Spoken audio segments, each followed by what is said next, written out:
Hello everyone, today in this video lecture we are going to learn about the condenser and its types and also ice manufacturing process. So let's start with the condenser. As we know that the condenser is a most important device which is used in this higher pressure side of an refrigerating system.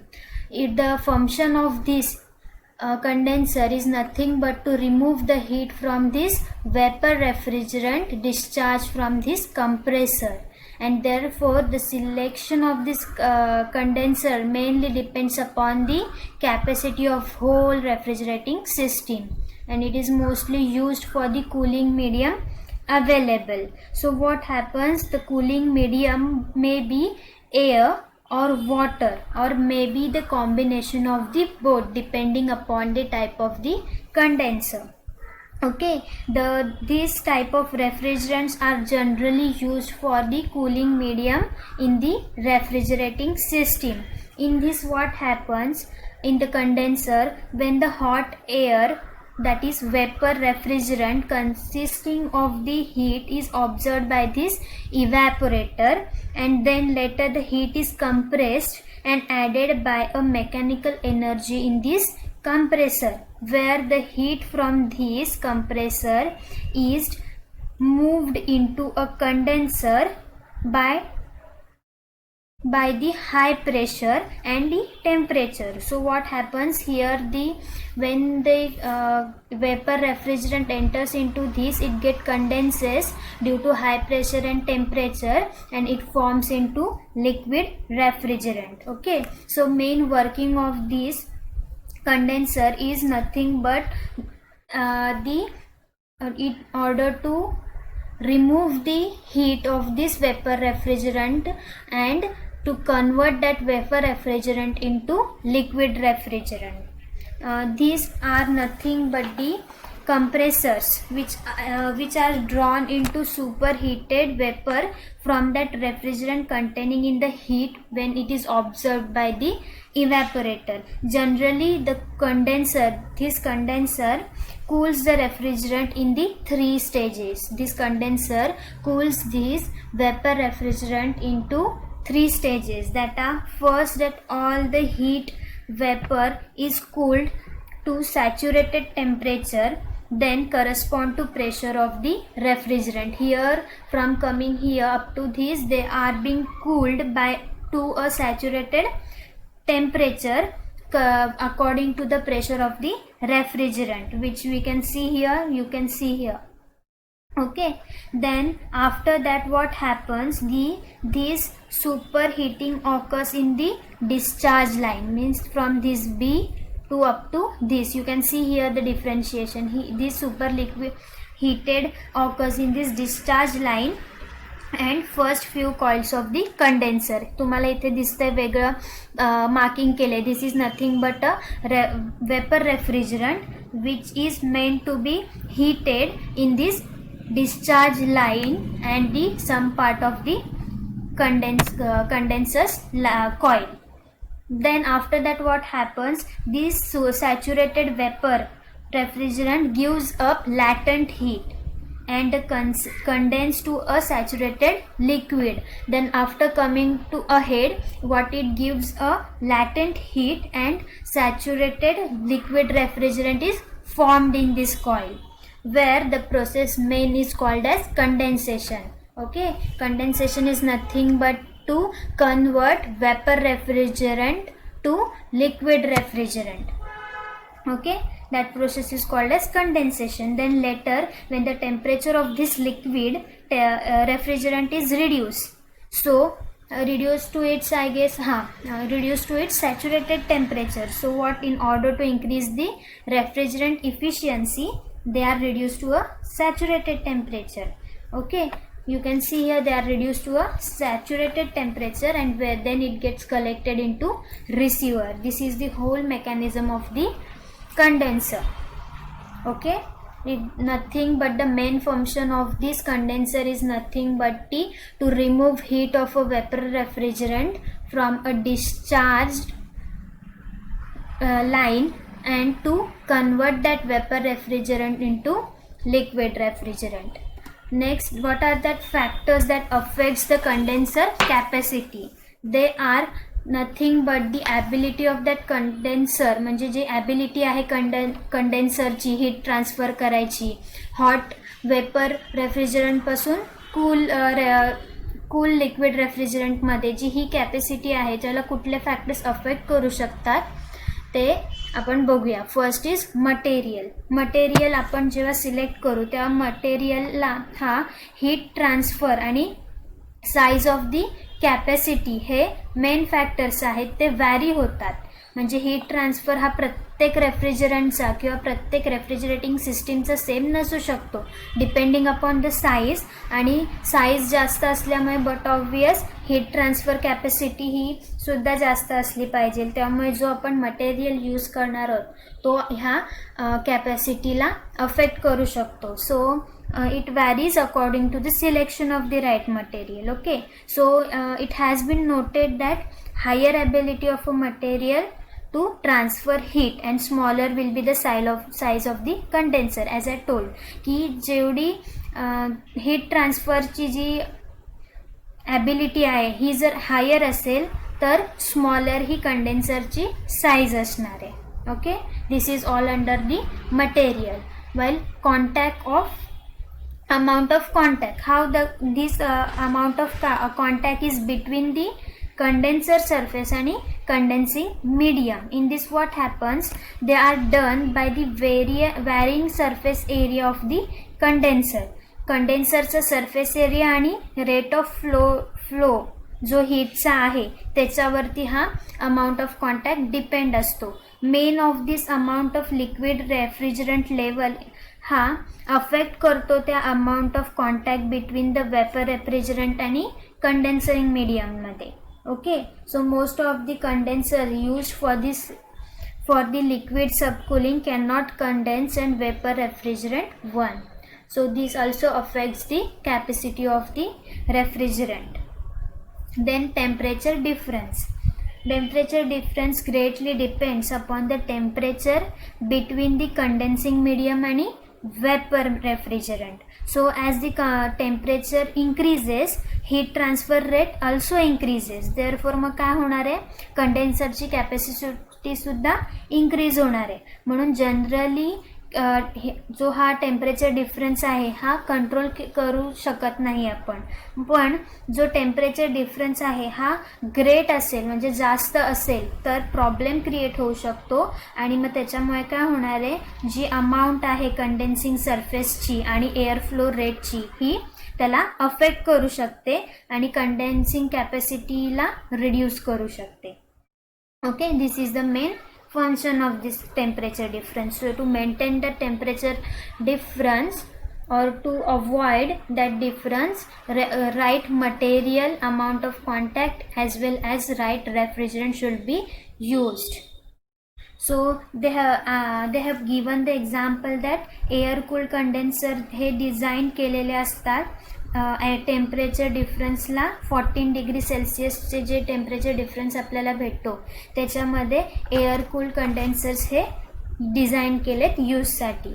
Okay, so this are the factors which can affect the capacity of the condenser. The condenser capacity it is nothing but the ability of a condenser to transfer heat from the hot vapor refrigerant to a condensing medium, that is to liquid refrigerating medium. Okay, so let's start with the classification, means what are its types. Okay, generally this by mistakenly it has been written compressor, it is condenser. So it is depends upon the condensing medium. This classification types depends upon the condensing medium, that is air cooled condenser, water cooled condenser and evaporative condenser. In this what happens, the air cooled condenser is further classified as natural convection air cooled condenser and forced convection air cooled condenser, while this water cooled condenser is classified as tube in tube condenser, shell and coil condenser, and shell and tube condenser. Evaporative type is its only itself. So let's begin with the air cooled condenser, which consists of natural convection air cooled condenser and forced convection air cooled condenser. Okay, now this air cooled condenser are nothing but the removal of heat by the use of air. Okay, आणि generally ह्याचा जो material आहे हा steel आणि copper ट्युबिंगचा असतो through the refrigerant flows, ज्याच्यामधून refrigerant हा flow होतोय. You can C a inlet and outlet. तो जो रेफ्रिजरंट फ्लो होणार आहे ह्याचा जो मटेरियल आहे हा स्टील आणि कॉपर ट्युबिंगचा आहे. आणि त्यामुळे काय होणार आहे, ह्याची जी साईज आहे ही generally 6 to 18 mm outside diameter आहे, depending upon the size of the condenser. हा जो आउटसाइड डायमीटर आहे ना, ही म्हणजे बाहेरचा, तर त्याची जी डायमीटर आहे ती 6 to 18 mm आहे. आणि त्याची जी साईज आहे हे त्या कंडेन्सरवरती डिपेंड आहे, किती ट्यूब्स असायला पाहिजे, किती लॉंग, किती ब्रीडनी किती असायला पाहिजे, हे whole depends upon the condenser. Size कंडेन्सरची किती आहे त्यावर.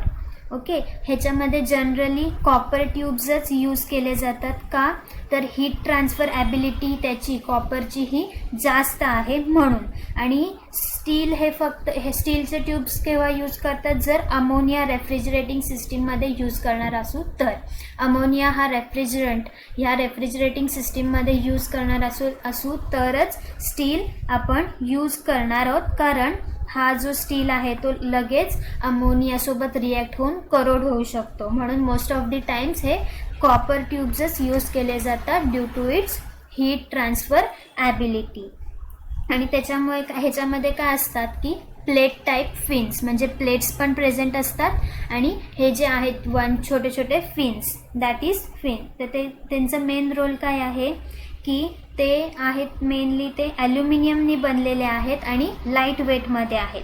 म्हणून त्यांची जी स्पेसिंग आहे ही किती आहे, क्वाईट वाईड आहे to reduce the dust clotting. Wide म्हणजे छोटी आहेत, ते डस्ट क्लॉटिंग नको व्हायला म्हणून. तसंच प्लेट आहेत त्याच्यामध्ये काय होतं की त्याला फिन्स नसतात, म्हणून कन्सिडरेबली लार्ज सरफेस त्याला लागतो. आणि हे चीपर असतात कन्स्ट्रक्शनसाठी सुद्धा आणि मेंटेनन्ससाठी सुद्धा. ओके, हे जे बोथ आहेत आपल्याला फिन टाईप्स आणि प्लेट टाईप कंडेन्सर, हे आपल्याला हाऊसहोल्ड रेफ्रिजरंट्समध्ये बघायला भेटतील. Okay, and generally this condenser हे सिंगल रो ऑफ ट्युबिंग प्रोव्हाइड असतात किंवा डबल रो. हे सिंगल रो ट्युबिंग प्रोव्हाइड म्हणजे काय असतात की त्यांची जी हीट ट्रान्सफर कॅपॅसिटी आहे ही सिंगल ह्याच्यातून पास होते. का तर टेम्परेचर राईज व्हायला आणि तो जो लिक्विड रेफ्रिजरंट आहे तो इझिली त्या रोजमधून पास व्हायला. मग जो टेम्परेचर डिफरन्स आहे एअर आणि वेपरचा, हा जर रेफ्रिजरंटचा डिक्रीज झाला तर मग तो जो आहे तो रोजला इफेक्ट करतो. म्हणून जनरली हा single row tube is provided. Okay, and ह्याला पण ह्या सिंगल रो कंडेन्सरला जास्त स्पेस लागते than multiple row condenser. Okay, this is all about the condenser of single row of tubing. ही जी सिंगल रो आहे ट्युबिंगची ही सिंगलच ठेवली जाते, सो दॅट जर एअर आणि वेपर रेफ्रिजरंट हा डिक्रीज झाला तर तो ह्या रोवरती एफेक्ट करणार, मग तो होऊ नये म्हणून सिंगल ट्यूब्स हे यूज केले जातात as compare to multiple rows condenser. Okay, also ह्याच्यामध्ये आहेत ह्याचे 2 or more रोज ट्यूबिंग सांगितलेले आहेत, पण ते 6 to 7 किंवा 8 रोजमध्ये पण असू शकतात. का तर हे जर यूज केले तर ते जास्त जे 6, 7, 8 हे ट्युबिंग्स असतील तर ते जास्त इफेक्टिव्ह नसतात ॲज कम्पेअर टू 2 to 4 ट्युबिंग्सला. म्हणजे this is 1 tube, this is 2nd tube, this is 3rd and 4th. Only 4 they are having their circulation व्हायला हे 4 ट्यूब्स जास्त इफिशियंट असतात as compare to 8 or 6 to 8 ट्युबिंगला. ओके, हे कशामुळे होतं तर जो एअर टेम्परेचर आहे हा खूप क्लोज असणार त्या कंडेन्सिंग टेम्परेचरचा, म्हणून जी हीट ऑब्झर्व होणार आहे ही 8 रोज किंवा 7-6 रोजमधून पास व्हायला खूप टाईम घेणार आहे आणि हवे तसं आपल्याला प्रॉपर त्याचं फंक्शनिंग भेटणार नाही आहे. So generally single row of tubing किंवा 4 to 3 और मोर ट्यूब्सचाच जास्त करून यूज केला जातो. ओके, ह्याच्यामध्ये 2 टाईप्स आहेत असं सांगितलं की एअर कूल्ड कंडेन्सरमध्ये, that is natural convection air cooled condenser आणि forced convection air cooled condenser. So natural convection air cooled कंडेन्सरमध्ये काय आहे की जी हीट ट्रान्सफर होते कंडेन्सर कॉईल मधून एअरला ती ही नॅचरली होते, that is nothing but the natural convection air cool condenser. आणि जी ही एअर जेव्हा कॉन्टॅक्टमध्ये येते वार्म कंडेन्सर ट्यूब्सला तेव्हा जी लॅटेंट हीट असते ही ऑब्झर्व करतो रेफ्रिजरंट आणि टेम्परेचर ऑफ द एअर हा इन्क्रीज होतो. त्याने काय होणार आहे, जेव्हा ही वार्म एअर ही लायटर असणार आहे आणि ही रायझेस अप म्हणजे निघून जाणार आहे, लाईट असल्यामुळे ती वरच्यावर असल्यावरून ती निघून जाणार आहे आणि जो एअर आहे आपल्याला हा कोल्ड भेटणार आहे which is taken away from that condenser. म्हणजे त्या कंडेन्सर ही तो कूल मीडियम करायला हेल्प करणार आहे, right. Then what happens that this rate of the heat transfer in natural condenser requires large surface area as compared to forced convection air cooled condenser. So these natural convection air cooled condensers are generally used in small capacity applications, for example domestic refrigerants, freezers, water coolers and air conditioning. So the forced convection air condenser are nothing but they are using the fan or other propeller or centrifugal force in order to condense or to increase its heat transfer capacity. So they have been adding with the help of any addition of the fan. This process takes place, that is nothing but forced convection, but which is naturally occurring, that is natural convection. Okay, this is all about the air cooled condensers.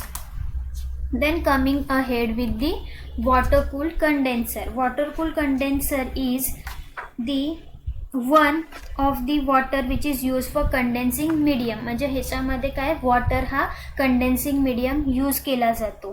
Preferably ह्याच्यामध्ये supply of the clear inexpensive water आणि water disposal हे availables असतात. त्याच्यामुळे काय होतात, हे generally commercial किंवा industrial refrigerating युनिट्समध्ये यूज केले जातात. ह्याचं जे ऑपरेटिंग आहे ते कशामध्ये आहे तर लोअर कन्सिडरिंग टेम्परेचर आहे than air cooled condenser. So म्हणून the supply of water temperature हा नॉर्मली लोअर असतो ॲम्बियंट एअर टेम्परेचरच्या. ओके, मग त्याने काय होणार आहे, जो डिफरन्स असणार आहे कंडेन्सिंग आणि कूलिंग मीडियम टेम्परेचरचा हा सेम असणार आहे for about that is 14 degree Celsius. आणि म्हणून compressor of this required less power of the same capacity as compared to air cool conditioner. This water cool condensers required less power supply and small capacity for. Okay, they are classified as tube in tube condenser, shell and coil condenser, shell and tube condenser. In this what happens, let's see one by one. This is tube in tube condenser. In this what happen, it consists of a water tube inside a large refrigerating tube. You can see here, this is the water tube which is inside this large refrigerating tube.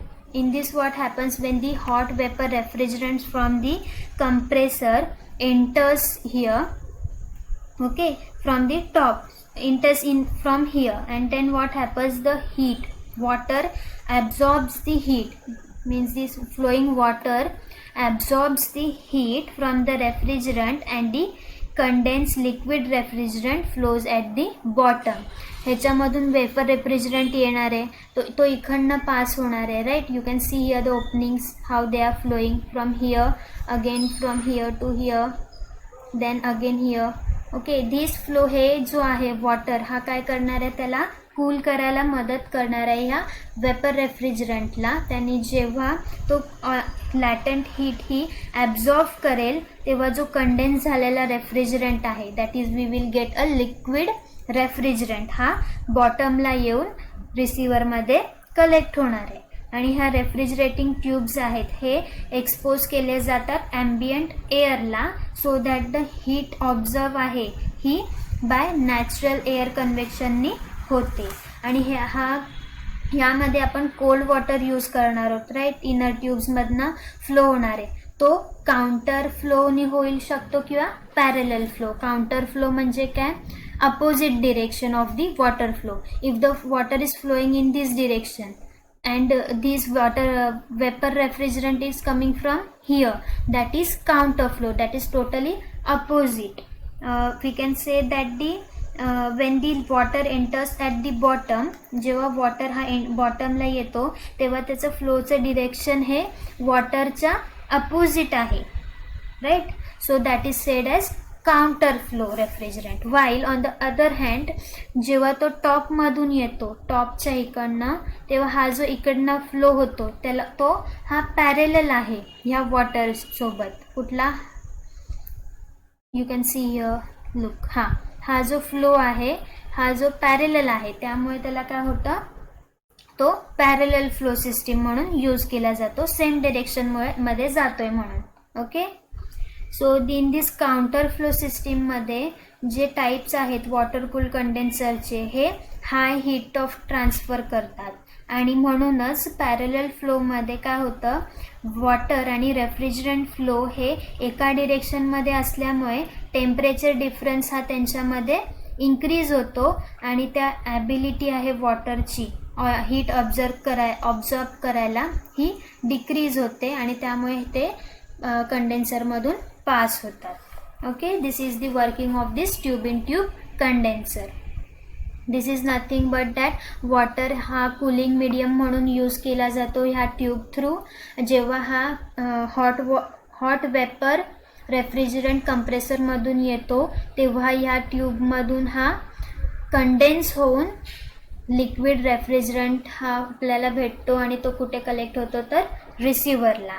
आणि ह्याचे जे flow आहेत, जर vapour refrigerant टॉपमधून येतो तेव्हा जो flow असतो तो विथ दी वॉटर असतो, तो पॅरलल असतो, म्हणून त्याला पॅरलल फ्लो सिस्टीम बोलतात. आणि जर तो टोटली बॉटमला बघितलं तर वॉटर इकडे फ्लो होतोय आणि लिक्विड रेफ्रिजरंट हा इकडे जातोय, right. So that is counter flow, that is they are opposite to each other, so that is counter flow. This is the working mechanism of tube in tube condenser. Then moving ahead with shell coil condenser. The image is not good, I know, but please try to understand this. Shell coil condenser. In this what happen, a shell and a coil condenser which is consisting of one or more water coils enclosed in this welded sheet. Okay, you can see this is the water coil and this is enclosed in a welded steel sheet. Okay, so here again what is the working mechanism, that in this what happens, the finned or bare coil types are available. fin किंवा bare types चे जे आपण आधी बघितलेत इव्हॅपोरेटर्स किंवा compressors किंवा कंडेन्सर्स, fin आणि plate, तर ते ह्याच्यामध्ये प्रेझेंट असतात. मग ते वर्टिकली सुद्धा असू शकतात किंवा हॉरिझॉन्टली सुद्धा असू शकतात. वर्टिकल टाईपमध्ये कंडेन्सर हे कुठून येतात, हा जो आहे हा वर्टिकल आहे. तर इकडनं जो हॉट वेपर रेफ्रिजरंट आहे हा वरतून येतो इकडनं आणि तो जो आहे तो एंटर करतो ह्या top of this shell and which is surrounded by the water coils inside. and this what happens, this vapor refrigerant condenses. so जे ड्रॉप्स आहेत हे बॉटम ऑफ दिस शेलला कलेक्ट होणार आणि त्याला काय भेटणार, ते इथे बॉटम ऑफ दिस शेलला कलेक्ट होऊन तो लिक्विड फॉर्ममध्ये होणार, म्हणून तो कुठे रिसीव्ह होणार, रिसिव्हरला. Okay, then what happens in this की जो सराउंडिंग टेम्परेचर आहे वेपर कंडेन्स झाल्यावरती तो आपण रिसिव्हरला हे करणार बरोबर. म्हणून जो vertical type shell and coil condenser आहे हे काउंटर फ्लो जो आहे वॉटरचा ह्या सिस्टीममध्ये मोर इफेक्टिवली यूज केले जातात parallel flow of water system as compare केलं तर. म्हणून ह्याचे जे ट्युबिंग्स आहेत हे फ्रीली एक्सपांड होऊ शकतात किंवा कॉन्ट्रॅक्ट होऊ शकतात जसं जसं टेम्परेचर चेंज होईल तसं. का तर ह्यांचं जो आहे ह्याला स्प्रिंग ॲक्शन म्हणून स्प्रिंगच्या ॲक्शनमुळे ते चेंज होऊ शकतात आणि म्हणून आणि ते सर्टन कॉज फॉर टेम्परेचरला ते विथस्टँडसुद्धा करू शकतात. म्हणजे suppose if in case the temperature increases ते त्याची जी आहे मेंटेन करायलासुद्धा ते टेम्परेचर हेल्प करतात. So as these water coils are enclosed in this steel shield, the mechanical cleaning of this coil is not possible. So they are generally cleaned with the chemicals only, and the unit up to is 50 ton per capacity. Okay, this is the working mechanism of this coil, shell coil condenser. Next is shell tube condenser. Shell tube condenser consists of cylinder steel shell. Cylinder steel shell. This is nothing but a cylindrical steel shell containing number of straight tube lines, water lines. You can see here tube water lines which they are expanded into grooves in two tube sheet holes to the form of watertight feet. In this what happens, these tubes are welded to the shell at the both the end ends. Means these water tubes are welded at this tube sheet at the end, as well as these removable water boxes helps to remove to facilitate cleaning purpose. You can see here these are the water box which helps for the cleaning purpose. In this what happens, the condenser tubes are made either of steel or copper with or without fins. म्हणून काय होणार, जर steel असतील steel tubes without fins हे generally ammonia refrigerant system असेल तेव्हा use केले जातात, कारण की अमोनिया हा कॉपर सोबत लवकर रिॲक्ट होतो, करोड करतो त्याला, राईट. म्हणून ह्याच्यामध्ये जो हॉट वेपर रेफ्रिजरंट आहे हा ह्या फ्रॉम द टॉपमधून तो आतमध्ये शेलमध्ये येणार आहे आणि with the help of this water tubes it will get condensed and the liquid refrigerant will falls down at this bottom and through this outlet it will go to the receiver. This is nothing but the shell tube condenser. And the factors which affects this material, आता water use करणार आहोत आपण, right. मग त्याच्यामध्ये जे सम minerals किंवा other foreign मटेरियलसुद्धा present असणार आहेत, जो आपण सोर्स कुठूनही घेणार त्याच्यामध्ये. सो हे जे मटेरियल आहेत हे काय होणार आहेत, त्या वॉटर ट्यूब्सच्या आतमधून डिपॉझिट होणार आहे. त्यांनी जो कंडेन्सर आहे वॉटर ट्यूब्सचा त्याला हा वॉटर फाउलिंग म्हणतात. म्हणजे हे मटेरियल जे डिपॉझिट होणार आहे आतमध्ये कंडेन्सिंग वॉटर ट्यूब्सच्या त्याला वॉटर फॉलिंग म्हणतात. आणि हा जो डिपॉझिट आहे आतमध्ये झालेला त्याला आपण रिमूव्ह कशाने करणार, तर हीट ट्रान्सफर रेट हा रिड्यूस होणार आहे, त्यामुळे जो फ्लो आहे कशाचा वॉटरचा तो सुद्धा रेस्ट्रिक्ट होणार आहे. म्हणून ह्याचा जो फाउलिंग फॅक्टर आहे हा रेसिप्रोकल आहे हीट ट्रान्सफर रेटचा आणि coefficient of the material of scale. So mainly ह्याच्यामध्ये कॉपर ट्यूब्स यूज केले जातात with the refrigerant R12 and R22 आणि स्टील ट्यूब्स असतील तर अमोनिया यूज केला जातो कंडेन्सरमध्ये. Okay, this are the two types which generally used in this shell tube condenser. Okay, then moving ahead with the evaporative condenser. What happens in this evaporative condenser is that both air and water, you can see here is a water and here is a air present. So these both are used as a condensing medium to condense the hot vapor liquid refrigerant to liquid refrigerating system. Okay, so this performs a combination both of liquid cooled, of water cooled condenser and cooling tower. In this what happens, the here is a water pump from the slump. It helps the spray header to spray. इकडनं जो water आहे हा pump करतो water ह्या water nozzles वरती. तो हा जो आहे इथे काय केलं जातं, ह्या कंडेन्सर वरती वॉटर हा स्प्रे केला जातो, जेथून आपण जे आतमध्ये येणार आहे हॉट वेपर रेफ्रिजरंट हा काय होतो इथे कंडेन्स होतो आणि त्यामुळे तो जो लिक्विड रेफ्रिजरंटमध्ये फॉर्म होतो.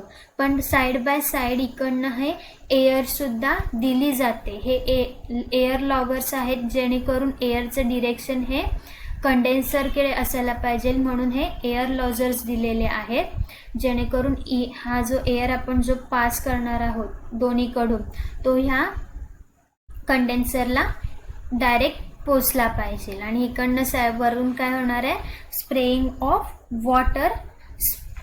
Water on the condenser. ह्याच्यामुळे काय होणार आहे, जो हॉट वेपर रेफ्रिजरंट आहे कंप्रेसरमधून पास होतोय त्याचं काय होणार आहे, हीट ट्रान्सफर ही त्या कंडेन्सिंग ह्या ज्या हीट ट्रान्सफर आहे ह्या कंडेन्सिंग वॉल्सवरती होणार आहे. आणि वॉटर असल्यामुळे जो outside surface of the tube हा कूल राहणार आहे.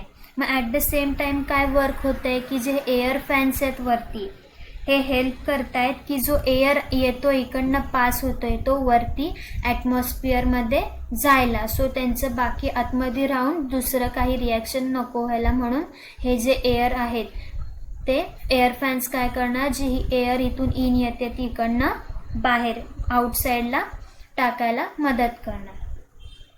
आणि त्या ॲट द सेम टाइम म्हणजे हे वॉटर स्प्रिंकल्ड होणार आहे, हे कुठे कलेक्ट होणार आहे, खाली इथे कूलिंग पाऊंडमध्ये. मग again this water is recirculated and the cycle continues. This is the working mechanism of this evaporative condenser where both water and air are being used. Though here the cooling takes place by the evaporator, air also absorbs some sensible heat from that water. So what happens, that heat for the vaporizing of the water is taken by the refrigerant and vapor refrigerant condenses into liquid refrigerant.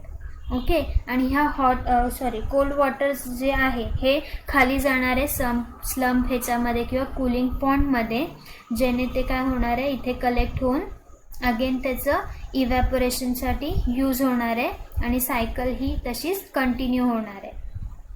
Okay, this is in general mechanism of the evaporative condenser. So I guess here I have ended all the types of the refrigerating system, that is evaporator, expansion valve, compressor and condenser, which plays an important role in the refrigerating system with their types and advantages also. Okay, so moving ahead, before moving ahead I would like to include one point in this, that is the difference between air cooled and water cooled condenser, as here it includes the classification of the condenser, where they have been classified as air cooled condenser and water cooled condenser. So we will look for the characteristics of this water cooled condenser. या water cooled condenser ला काय आहे की तो simple आहे, easily आपण म्हणजे construct design करू शकतो, प्लस त्याची जी कॉस्ट आहे ही लेस आहे आणि त्यामुळे मेंटेनन्स कॉस्ट सुद्धा लो आहे. ह्याला कुठलाही हँडलिंग प्रॉब्लेम एअर कूल ह्याला कुठलाही हँडलिंग प्रॉब्लेम येत नाही, इझिली तो ऑपरेट होतो. वाईल पायपिंग अरेंजमेंटसुद्धा ही कुठलीही लागत नाही ह्याला फक्त एअर कॅरिंग मीडियम एक ट्यूब भरपूर आहे. सो त्याचं जे आहे डिझाईन ते जास्त किचकट नाही आहे. परत जो आहे there is no problem in disposing of this used air. While corrosion नाही होणार, ह्याला फ्राउलिंग फॅक्टरसुद्धा लो आहे, हीट ट्रान्सफर कॅपॅसिटी लो आहे आणि थर्मल कंडक्टिव्हिटीसुद्धा लो आहे. परत हे जनरली कुठे यूज होतात तर लो कॅपॅसिटी प्लांट्सला. आणि ह्याच्यामध्ये फॅन नॉईज हा ऑब्जेक्शनेबल आहे, म्हणजे जास्त फॅन नॉईज आहे तो जास्त येतो ह्याच्यामधून. युनिफॉर्म डिस्ट्रीब्युशन नसल्यामुळे तो हायली फ्लेक्झिबल आहे. Okay, as compared to this water cooled condenser, they are totally opposite to this air cooled condition. They are complicated in design while high in cost, and maintenance cost is also high, and they are difficult to handle.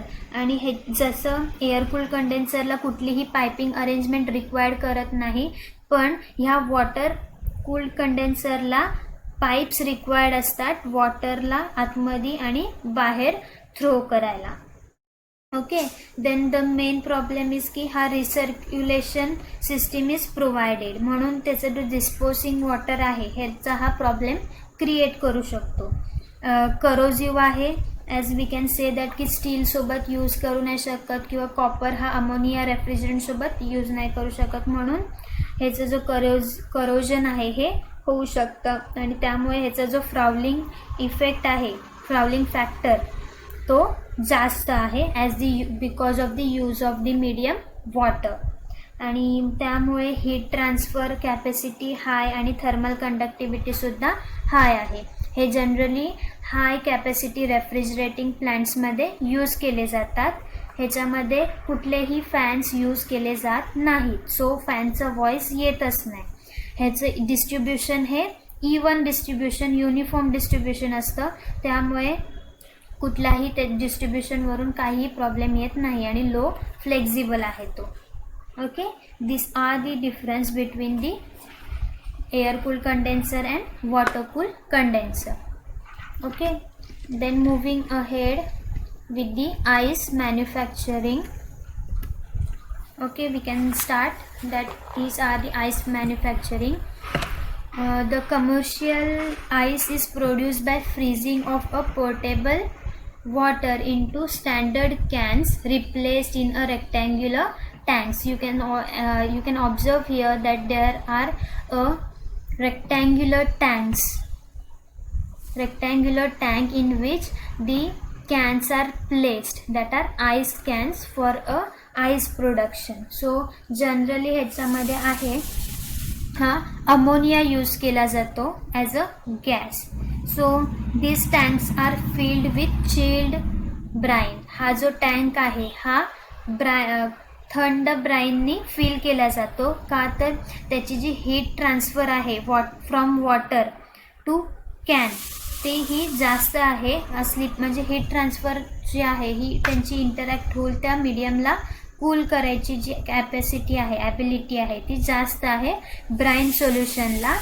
आणि ते जे आहे ब्राईन solution हे constant ॲजिटेशननी maintain करू शकतो. हा ॲजिटेटर जो use करणार होता आपण हा हॉरिझॉन्टलीसुद्धा असू शकतो किंवा व्हर्टिकलीसुद्धा असू शकतो. ओके, सो धिस म्हणून हे जे आहेत हे इलेक्ट्रिक मोटरनेच ऑपरेट केले जातात. आपण जनरली ब्राईनचं टेम्परेचर किती असलं पाहिजे तर -10 degree Celsius to -11 degree Celsius. As a told this ammonia gas हा यूज केला जातो ॲज अ रेफ्रिजरंट, कारण त्याच्याकडे एक्सिलंट थर्मल प्रॉपर्टीज आहे, दॅट इज थर्मोडायनॅमिक्स प्रॉपर्टीज किंवा डिझायरेबल प्रॉपर्टीज परफेक्ट आहेत ह्या अमोनिया रेफ्रिजरंटमध्ये. आल्सो त्याची जी हाय रेफ्रिजरेटिंग इफेक्ट आहे तो सुद्धा चांगला आहे आणि लो स्पेसिफिक व्हॉल्यूम असल्यामुळे तो वेपर स्टेटमध्ये सुद्धा चांगलं ॲक्ट करू शकतो. सो ह्याच्यामध्ये काय होणार आहे, जेव्हा हाय टेम्परेचर आणि हाय प्रेशर अमोनिया वेपर्स आहेत हे कंडेन्स होणार आहेत कंडेन्सरमध्ये. मग ते जो कंडेन्सर आहे हा shell and tube type condenser असू शकतो किंवा इव्हॅपोरेटिव्ह कंडेन्सर, कुठलाही यूज करू शकतात ते. सो दिस कंडेन्सर आहे लिक्विड अमोनिया हा कुठे कलेक्ट होणार आहे, रिसिव्हरमध्ये आणि expanded through the expansion valve. Same process आहे की जो कंप्रेसरमधून वेपर रेफ्रिजरंट इकडे कंडेन्स होऊन ह्या रिसिव्हरमध्ये येणार आहे. मग इथे रिसिव्हरमध्ये येऊन थ्रू तो एक्सपान्शन वॉलमधून ह्या टँकमध्ये ब्राइन टँकमध्ये जाणार आहे. Through that evaporating coils. Dryer is nothing but here a evaporating coil which helps to pass that brine into tank. Okay, then the low pressure side of this liquid ammonia is absorbed heat and brine solution.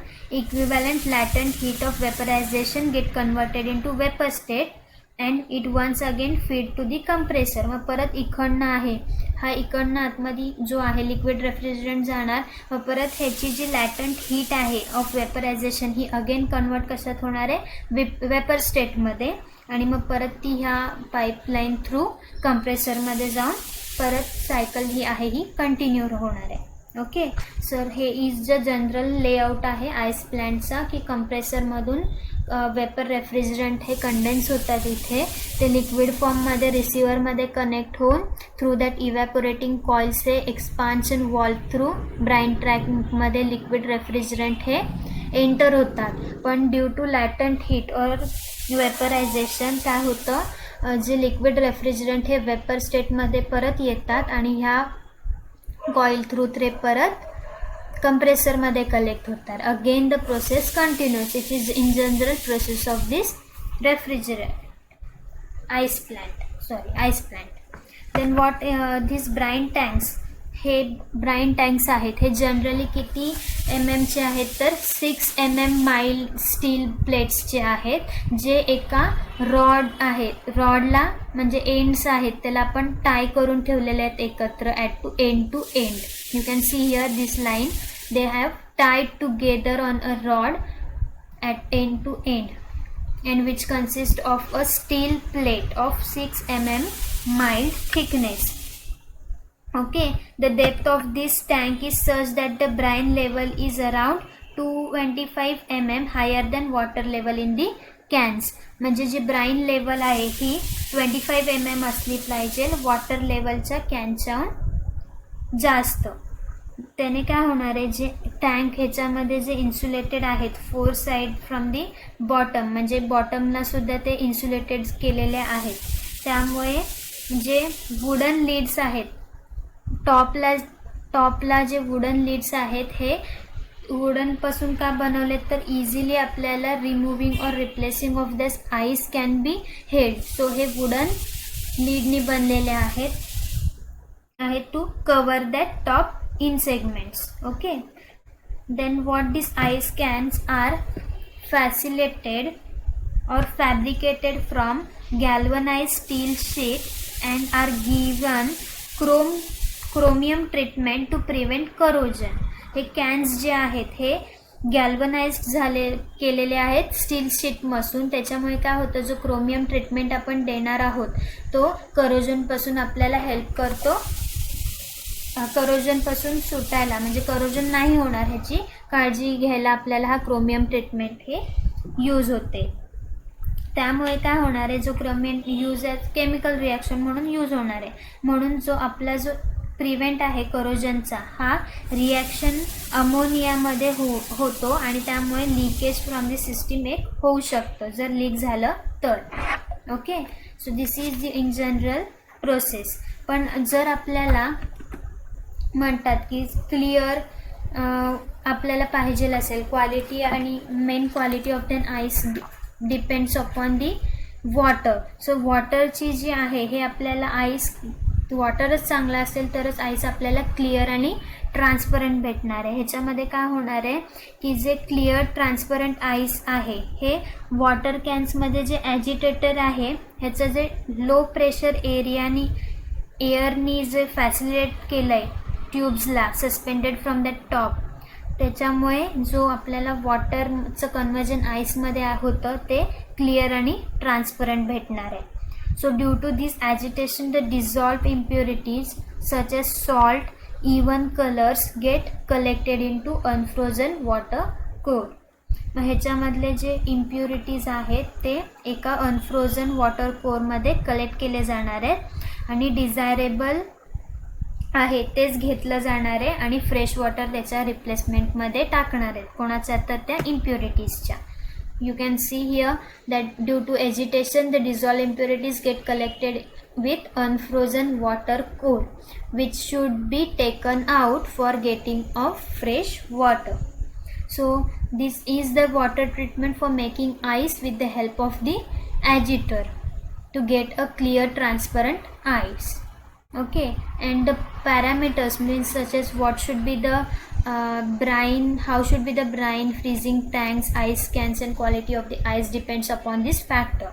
That they have given that the ice of a potable water that is treated or without treated, frozen at the temperature of the -12 degree Celsius. जर जे आपण water use करणार आहोत portable water जे treated आहे किंवा untreated आहे ते जर आपण टेम्परेचर लोअर दॅन -12 डिग्री सेल्सिअसला केलं तर जे कॅन आहेत आपण इथे ठेवलेले कॅन्स हे क्रॅक होऊ शकतात. म्हणून ब्राईनचं टेम्परेचर हे हायर ठेवलं पाहिजे for about 11 degree Celsius to 10 degree Celsius minus निगेटिव्हमध्ये ठेवलं पाहिजे. सो ह्याने काय होणार आहे जे वॉटर आहेत आईस कॅनचे हे ब्राईन कूल्स करणार आहे त्या कॅन्सला आणि त्यामुळे काय होणार आहे रॅपिड टेम्परेचर हे इन्क्रीज होणार आहे 3 to 4 डिग्री सेल्सिअसमुळे. म्हणून हे जास्त वेळ घेणार आहे कूल्स होण्यासाठी किंवा आईस फॉर्म करण्यासाठी जोपर्यंत तो 0 डिग्री सेल्सिअसपर्यंत येईल. म्हणून मोस्ट ऑफ दी टाइम्स ब्राईनचं जे सोल्युशन आपण यूज करणार आहेत it's mostly important in the cooling of the ice, that is to make that water converted into ice. आणि हा जो रेट ऑफ फ्रीजिंग आहे हा जर डिक्रीज झाला तर त्याचा जो इफेक्ट आहे हा थिकनेस ऑफ आईस लेअरवरती होईल जो इन्क्रीज होतो. आणि हे कशामुळे होतं तर आईस लेअर हा जास्त थर्मल रेजिस्टिव्हिटी ऑफर करतो, म्हणजे जास्त थर्मल रेजिस्टिव्हिटी एक्झिस्ट करतो आणि त्यामुळे heat flow from that water to brine आणि म्हणून तो हीट जी आहे ती वॉटर टू ब्राईनमध्ये कन्वर्ट केली जाते किंवा सेंड केली जाते. ह्याचे जे जनरल पॅरामीटर्स आहेत की काय की सोडियम क्लोराईड किंवा कॅल्शियम क्लोराईड हे आपण ॲज अ ब्राईन म्हणून यूज करू शकतो ह्याच्यामध्ये.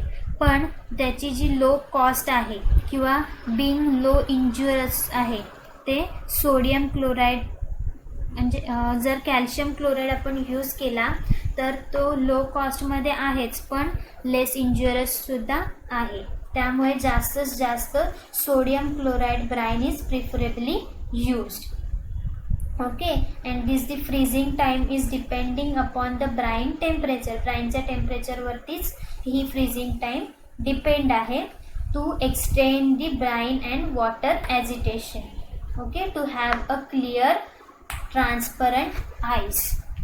Okay, this is the in general procedure of the ice manufacturing process in which the treatment of water plays an important role with the agitator to have a clear transparent ice which can be done by the agitated using low pressure air. And the parameters of the brine means brine solution कुठला असला पाहिजे तर जास्तीत जास्त sodium chloride हे जास्त use केलं जातं. का तर ते लो कॉस्ट आहे आणि लेस इंजुरियस आहे, म्हणजे आपल्याला जास्त टॉक्सिक नाही येते. त्यामुळे सोडियम क्लोराईड यूज केलं जातं आणि कॅल्शियम क्लोराईडसुद्धाही यूज केलं जातं पण जास्तीत जास्त सोडियम क्लोराईड यूज केलं जातं. आणि जो फ्रीजिंग टेम्परेचर आहे हा फ्रीजिंग टेम्परेचर आहे कुठला आईसचा वॉटरचा हा आईसमध्ये कन्वर्ट व्हायला हा मोस्टली ब्राईन टेम्परेचरवरती डिपेंड करतो. जर extend of brine and water agitation झालं तर म्हणजे एजिटेटर आणि ब्राईनचं जे एक्सटेन्शन झालं तर तो बट ऑब्वियस फ्रीजिंग टेम्परेचरला अफेक्ट करणार. म्हणूनच त्याचं जे फ्रोझन टेम्परेचर आहे आपण कुठलाही वॉटर घेऊ पोर्टेबल वॉटर असू दे किंवा अनट्रीटेबल वॉटर हा -12 डिग्री सेल्सिअसच्या वरती जाऊ द्यायचा नाही आहे. जर तो गेला तर मग आपले जे कॅन्स आहेत हे क्रॅक होतील आणि त्यांनी काय होणार आहे, it will be loss. So म्हणून ब्राइन टेम्परेचर हे हायर लेवललाच ठेवले पाहिजे for about -10 degree Celsius to -11 degree Celsius.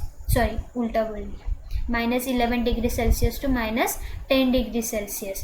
मग ह्याच्यामुळे काय होणार आहे, वॉटर हे कूल्स रॅपिडली होणार आहे जेव्हा टेम्परेचर 30 to 40 डिग्री सेल्सिअसमध्ये होणार आहे. परंतु आईस फॉर्मेशनला जास्त वेळ लागणार आहे. का तर 3 डिग्रीपासून 0 डिग्री सेल्सिअस येईपर्यंत खूप वेळ लागणार आहे. म्हणून हा जो फ्रीजिंग रेट हा जर डिक्रीज झाला तर तो कशाला अफेक्ट करणार आहे, तर आईसच्या लेअरला, थिकनेसची आईसची लेअर आहे ही सुद्धा वाढणार आहे जर फ्रीजिंग रेट हा डिक्रीज झाला तर. This are the parameters which are included in this ice manufacturing, where these cans are made up of galvanized steel sheet and the chromium treatment is given to prevent the corrosion, while these brine tanks are of 6 mm mild steel plates tied to rod end corrupted. म्हणजे ह्याचे जो आहे ते एकत्र बांधलेले आहेत आणि ते इन्सुलेटेड झालेले आहेत. चारी साईडनी त्यांना पूर्ण टाय केलेलं आहे. मग ह्याच्यामधून काय होणार आहे, जो टॉप इन्सुलेटेड आहे ह्यांचे जे वरचे आहेत हे वुडन लीडनी बनलेले आहेत. का तर आपल्याला इझिली त्यातून आईस हा रिमूव्ह करता आला पाहिजे आणि फ्रेश वॉटर आतमध्ये टाकता आला पाहिजे. So this is in general ice manufacturing process in which ammonia gas is used as a refrigerant. Okay, so for today it's enough. We are going to learn in the next chapter about the cold storage. So are you clear? I hope that are you clear about these parts of the refrigerating system, that are evaporator, condenser and compressor. Okay, thank you.